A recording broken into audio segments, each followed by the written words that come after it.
कई बार घर वालों को भी पता होता है कि हमारी डॉटर जो है वो किसी के प्यार में है और वो वहाँ शादी नहीं करना चाहती है जहाँ हम प्लान कर रहे हैं। तो पेरेंट्स अपनी तरफ से कोशिश करते हैं, लड़की को समझाने की कोशिश करते हैं, भला बुरा बताते हैं कि जो जिससे हम तुम्हारी शादी करवा रहे हैं वो फाइनेंशियली बहुत अच्छे हैं, फैमिली बहुत अच्छी है, बहुत कुछ वो अपनी तरफ से जो है दलीलें देते हैं, पर लड़की नहीं मानती है। लड़की जिद पर है। ओके, अब ये जिद क्यों है इसके बारे में हम बाद में डिस्कशन करेंगे। तो पूरी तरह से लड़की वालों ने लड़की को समझाने की कोशिश करी, वो नहीं मानी। ठीक है, तो लड़की वालों के पास में सिर्फ एक ही तरीका बचता है कि हम शादी अनाउंस कर देते हैं, और इसकी शादी जो है बहुत ही बिल्कुल फाइनेंशियली एक बहुत ही अच्छे तरीके से करते हैं, ताकि इसको भी अच्छा लगेगा और हो सकता है उसके बाद शादी चल जाए। तो कई केसेस में ऐसा चल जाता है। लड़की किसी से प्यार करती है, घर वाले उसको पसंद नहीं करते हैं, घर वाले उसका रिश्ता किसी और से कर देते हैं और बहुत पॉम्प एंड शो के साथ उसकी शादी कर देते हैं। फाइनेंशियली उसको बिल्कुल भर देते हैं।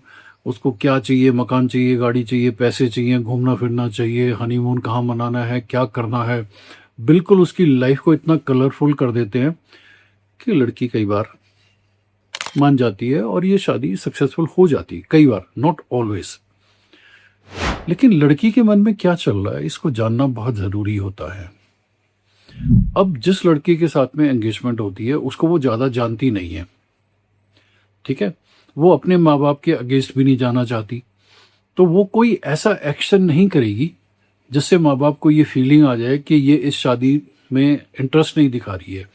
वो बिल्कुल करेगी, एंगेजमेंट भी करेगी, बर्थडे भी मनाएगी, घूमना फिरना भी करेगी, सब कुछ करेगी, ताकि घर वालों को ये फीलिंग रहे कि हाँ हमारी डॉटर जो है अब वो इससे शादी करना चाहती है, पुराने वाले से इसका कोई चक्कर नहीं है। बट एक्चुअल में ऐसा नहीं होता है। एक्चुअल में ये सब चल रहा होता है और लड़की का दिमाग जो होता है वो कुछ ना कुछ प्लान कर रहा होता है और उस लड़के के साथ मिल करके प्लान कर रहा होता है। लड़की इस दौरान एक ये तिकड़म भी लड़ाती है कि जिसके साथ उसका अफेयर चल रहा होता है उसको ये फीलिंग देती है कि अब मेरे घर वालों ने मेरी इसके साथ एंगेजमेंट कर दी है, पर मैं इसके साथ फिजिकल नहीं होंगी, मैं इसके साथ ज़्यादा टाइम स्पेंड नहीं करूँगी, बट मेरे को थोड़ा दिखाने के लिए इसके साथ घूमना फिरना पड़ेगा और सेरेमनीज़ को अटेंड करना पड़ेगा। तो वो लड़के को जिसके साथ उसका अफेयर चल रहा है उसको टिका के ये समझा देती है और बाकी चीज़ें वो करती रहती है। अब घर वाले ओके हो गए, उनको लगता है हमारी लड़की अब इससे शादी करेगी। जिस लड़के से शादी होनी है उसको भी ओके कर दिया कि हाँ देखो ये पार्टिसिपेट कर रही है, जवाब दे रही है, सब कुछ ठीक ठाक चल रहा है। लेकिन अंदर ही अंदर उसके दिमाग में कुछ ना कुछ चल रहा है कि किसी तरीके से ये शादी टूट जाए या कुछ और हो जाए। तो अब शादी तोड़ने के जो जो तरीके होते हैं, पेरेंट्स से बात करना, वो पेरेंट्स मान के राजी नहीं है, कुछ और टेढ़ा मेढ़ा करना, वो भी सब नहीं हो पा रहा है। तो फिर बहुत गलत एक डिसीजन लिया जाता है कि ये जो है मेरे और मेरे जिस लड़के के साथ अफेयर है उन दोनों के बीच में ये लड़का रोड़ा है, इम्पेडिमेंट है, तो इसको अलग कर दिया जाए। ओके, और इसको अलग ऐसे कर दिया जाए ताकि ये एक नेचुरल एक लगे कि हाँ ये नेचुरली हो गया, इसमें किसी का कोई हाथ नहीं है, कोई इसमें गलत चीज़ नहीं हुई है। अब एक फीमेल के दिमाग में जब इस टाइप की बातें आनी शुरू हो जाती हैं कि मुझे इसके साथ शादी नहीं करनी है, मुझे सिर्फ उसी के साथ करनी है जिसके साथ मेरा अफेयर चल रहा है। इस पॉइंट को भी अगर आप देखोगे तो आपको पता लग जाएगा, डिटेल में अगर कभी जाओगे इस टाइप के रिलेशनशिप में, कि जिसके साथ लड़की का अफेयर चल रहा होता था वो इनवेरेबली कोई सीरियस लव नहीं होता है। सिर्फ उस लड़के ने उस लड़की को अपनी तरफ अट्रैक्ट किया होता है because of number of issues.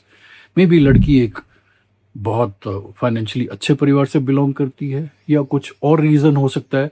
तो किसी तरीके से बिकॉज जो नेचुरल लव ब्रिंगअप होता है ना, एक नेचुरल दो लोगों में आपस में प्यार हुआ और वो धीरे धीरे फ्लरिश करता है, उसकी डेफिनेशन अलग होती है।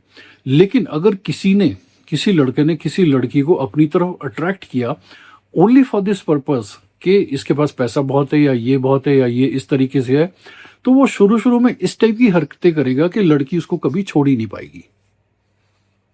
बहुत सारे केसेस में ऐसा होता है। बहुत टेढ़े मेढ़े प्लान बनाए जाते हैं, उनको एग्जीक्यूट भी किया जाता है बिना ये सोचे कि जिस चीज को आप एक नेचुरल एक्सीडेंट दिखा रहे हो, कैन यू हैंडल इट? क्या आप एक क्रिमिनल माइंडसेट के इंसान हो? अब माइंडसेट तो है आपका, पर क्या आप इसको फर्दर कैरी फॉरवर्ड कर सकते हो? एक क्रिमिनल होता है, उसने अगर कोई क्राइम किया होता है तो उसको पता है कि मेरे को इसके आगे क्या करना है, कैसे चलना है, और मैं मैनेज कर लूंगा। लेकिन एक नॉर्मल आदमी, एक नॉर्मल लड़की और लड़के का मन अगर क्रिमिनल माइंडसेट हो जाए, बिकॉज उनको लगता है कि ये बीच में रोड़ा, इसको हटाना है, पर उसको कैरी फॉरवर्ड नहीं कर पाओगे।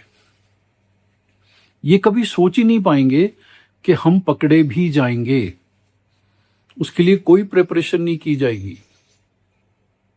ये कभी सोच ही नहीं पाएंगे कि हम जो कर रहे हैं अपने दोनों के अफेयर में से, हम किसी को हटा रहे हैं, तो इसका खामियाजा एक्चुअल में कौन भुगतेगा? जिस परिवार का वो लड़का है उसकी क्या हालत होगी? समाज में क्या मैसेज जाएगा? क्या ये अगेन वही सीरीज है, नीला ड्रम वाली कैटेगरी? अब यहां ड्रम हट गया तो खाई आ गई। ओके, जब भी किसी फीमेल के साथ रिलेशनशिप में जाओ या शादी करो, बहुत सारी बातों पे ध्यान देना जरूरी है। मैं मानता हूं आजकल मजबूरी है, क्योंकि एक टाइम होता था किसी बच्चे को कुछ समझाया जाए तो बच्चा समझ जाता था, कहना मानता था। अब वो बातें नहीं रही हैं।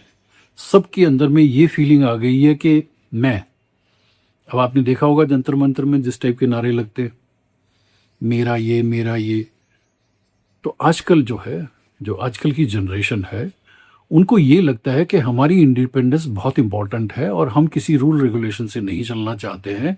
लेकिन उसमें फिर वो मेहनत भी तो नहीं करते ना। भाई तुम अगर कुछ टेढ़ा मेढ़ा कर रहे हो तो थोड़ा दिमाग तो लगा लो कि ये करेंगे तो इसके रिपरकशंस क्या होंगे। तुमने कभी इसके रिपरकशन सोचे ही नहीं। तुम्हें लगा कि हम तो बहुत इंटेलिजेंट है, हम ऐसे ऐसे करेंगे, तुम वहां आ जाना, फिर हम ऐसे ऐसे कर देंगे और एक नेचुरल एक्सीडेंट डिक्लेयर हो जाएगा without thinking about it. Mock practice के इस तरीके से होगा, अगर ऐसा हो गया तो क्या होगा, कंटीजेंसी क्या क्या हो सकती है। एक क्रिमिनल अगर कोई क्राइम करता है ना तो वो डिटेल में जाता है। ओके, क्रिमिनल माइंडसेट किसी का भी हो सकता है, लेकिन उसको एग्जीक्यूट करने के लिए दम चाहिए। यू नीड टू अंडरस्टैंड कि अगर ऐसा नहीं हुआ, कुछ गलत हो गया, तो हम कैसे इसको हैंडल करेंगे, क्या करेंगे। इतना दिमाग नहीं है आजकल। नो। ओके, आजकल जो जनरेशन है, not all of them but most of them, those who are very particular about कि ये मेरा प्यार, मैं 100% ये आपको लिख के दे सकता हूं कि अगर शादी से पहले, रिलेशनशिप से पहले साइकोमेट्रिक टेस्ट किए जाए, साइकोलॉजिकल टेस्ट किए जाए, तो आप बहुत अच्छे से, जैसे कुंडली से पता लग जाता है ना कि ये दोनों एक दूसरे के लिए बने या नहीं बने हैं, या आगे चल करके इनका आपस में क्या होने वाला है, ये जेल करेंगे एक दूसरे से या लड़ाई झगड़ा ही ज़्यादा होगा, या किसी के मन के अंदर में जो है किसी को लेकर के कोई द्वेष है, या कोई जो है ज़बरदस्ती किसी के साथ रिलेशनशिप में जा रहा है या शादी कर रहा है। ये सब चीज़ें जो है साइकोमेट्रिक टेस्ट से पता की जा सकती हैं। Okay, just be aware what is happening around. जिसके साथ आप रिलेशनशिप में जाते हो, जस्ट बी अवेयर, क्योंकि घर वाले किसी का बुरा तो नहीं सोचेंगे, ये तो बात मैं 100% कह सकता हूँ। हाँ, वो बात अलग है कि वो सोसाइटी को देख करके डिसीजन लेते हैं। वो अपनी डॉटर को हर किसी के साथ तो नहीं तोड़ देंगे ना कि हाँ भी बस अफेयर है तो चलो कर दो।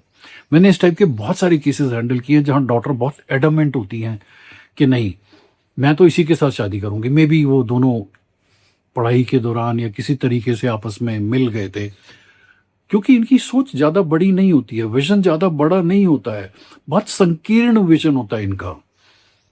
बस इनको तो यही लगता है कि मैंने इस लड़के को पकड़ लिया, मेरे को इसी से शादी करनी है। अब वो लड़का एक्चुअल में उसको पसंद करता है नहीं करता ये नहीं पता है।